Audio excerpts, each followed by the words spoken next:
AskReddit. What is the one story you want to tell that you can never fit into a conversation?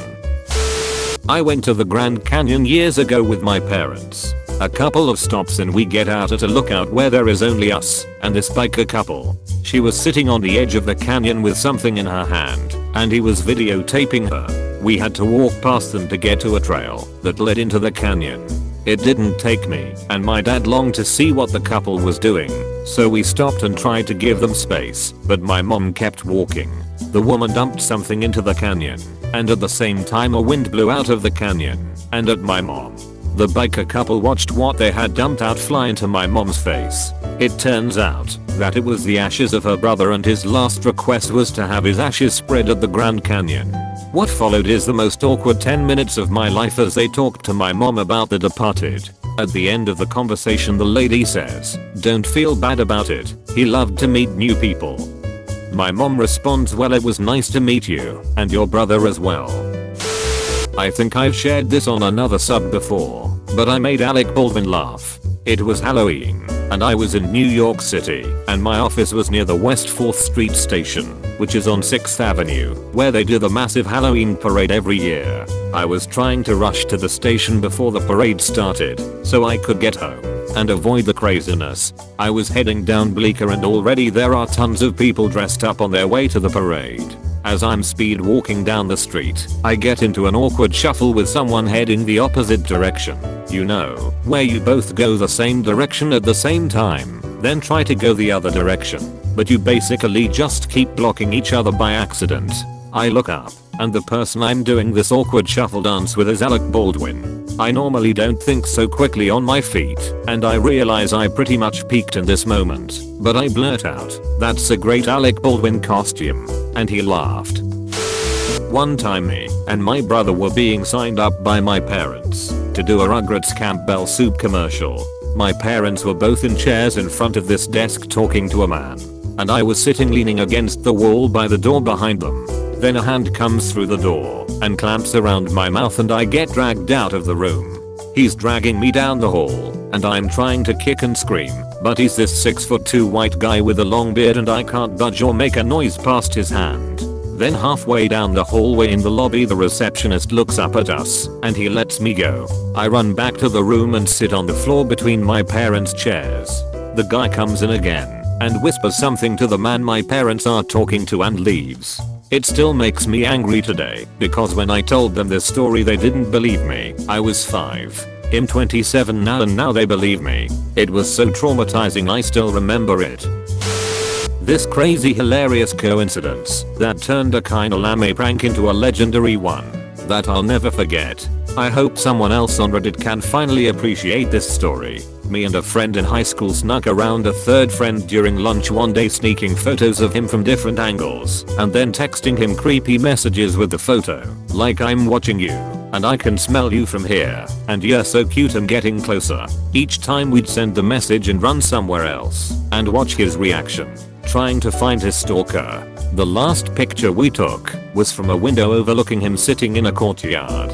We sent the picture with another creepy message and watched from the edges of the window, giggling like schoolgirls. We are guys. Just as our friend starts trying to look up to the window to see who was taking the pictures, a random chubby guy walked up the stairwell where we were hiding and saw us giggling and peeking out the window. This guy was not in high school. He looked at least 20 and I'd never seen him in my life. No idea why he was there, but this glorious motherfucker walks up to the window, looks down to our friend staring up at him, and then decides to lift up his shirt, rub his hairy nipples and stick his tongue out at him. He then lowered his shirt and continued his walk up the stairwell, never to be seen again. The look of sheer terror and confusion on our friend's face I'll never forget. Such a good memory. I got done with my bartending shift in a college town over a summer and headed over to my friend's house for after bar. Everything in this town was walking distance, and since it was summer it was fairly quiet night at around 4 AM as I'm walking home from the after bar by myself. Suddenly, a couple of guys come up behind me, completely wasted riding a tandem bike.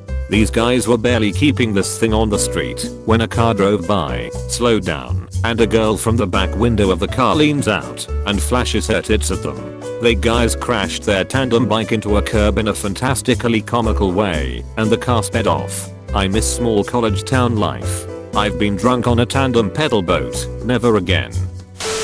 This one is so weird I don't think anybody will believe me, but I'll tell my tale anyway. About 6 years ago I was working in fast food. I was training 16 new employees at a brand new location with no other fast food spots for 30 minutes around. It was hell. I'd regularly work 16-hour days with only a 30-minute break thrown in there. The new hires were being trained by 2 other experienced crew members and myself, so most of the work was on us 3. I was hating life. One day I took my lunch out in the lobby, which don't usually do. I sat alone until an old man asked if he could share my table. We talked for a bit. He noticed my name tag and says Alijo. That's my name too. Alijo Thedek. I tell him how strange, that's my full name too. All of a sudden he gets serious and tells me save a dime for every dollar I make. That it'd be good to have in case of an emergency or difficult situation. He's been doing it since he was 20 and it helped him when he had to take time away from work. We say goodbye and I get back to work, but thought about him all day. I took that advice, and when I got testicular cancer a few years later and had to take leave from work, I had a nice savings to fall on. Maybe he was future me watching out for me. In 3rd grade there was a girl I used to hang out with. She had a weird laugh. It sounded like a horse's neigh. One day she was very happy about something and kissed me. After that whenever I laughed it sounded like an A2. I ended up going to another school after that and lost that laugh. The curse of the horsewoman lives on. This happened to me too. Had a major crush on this girl in high school who snorted whenever she laughed. We kissed as well, and I started to snort when I laughed after that. Weird stuff. Unfortunately I still snort occasionally. I won a Nintendo Switch in a cereal box. The problem with telling the story is that it's not interesting enough to fill in the details once I've explained the ending. I'm gonna do it anyway, though. I had gotten Honey Bunches of Oats, my favorite cereal, and I was eating it for breakfast in my dorm. I had woken up earlier than usual, so I had a decent amount of time before my first class. I had just finished the box, and I was gonna go recycle it, but I saw there was this promotion on it that you could win one of 500 prize pack containing a Nintendo Switch and Super Mario Odyssey. I just kind of had a moment where I was like, fuck it, I got time. I plug all the information into the website, and the screen shows a Mario question block and the instructions to click on the question block a few times. If a mushroom popped out of it, then you were a winner. So I click a few times, coins pop out of the top, and then all of a sudden this mushroom slowly rises from the top of the block. I was in total disbelief, and I was like, nah, I probably misunderstood the directions. But nope, I had just won a Nintendo Switch and Super Mario Odyssey. Literally everyone I told about it was just like, huh. I always thought those were scams. I didn't realize people actually won those. It's been pretty good. I would never have been able to afford a Switch otherwise, so that's definitely a plus in my book. It was kind of mean, but harmless prank me, and every neighborhood kid did when I was growing up. There was this old lady's house we would go by once a month, and each time a different kid would go up to the door, ring the doorbell, and asks if Mike could come out and play. The problem was there was no one named Mike living there, it was just her. This went on for about 2 years, and every time someone did this the old lady was so nice explaining how there was no Mike. When she did we acted all sad and slowly walked away. Kids are assholes, man.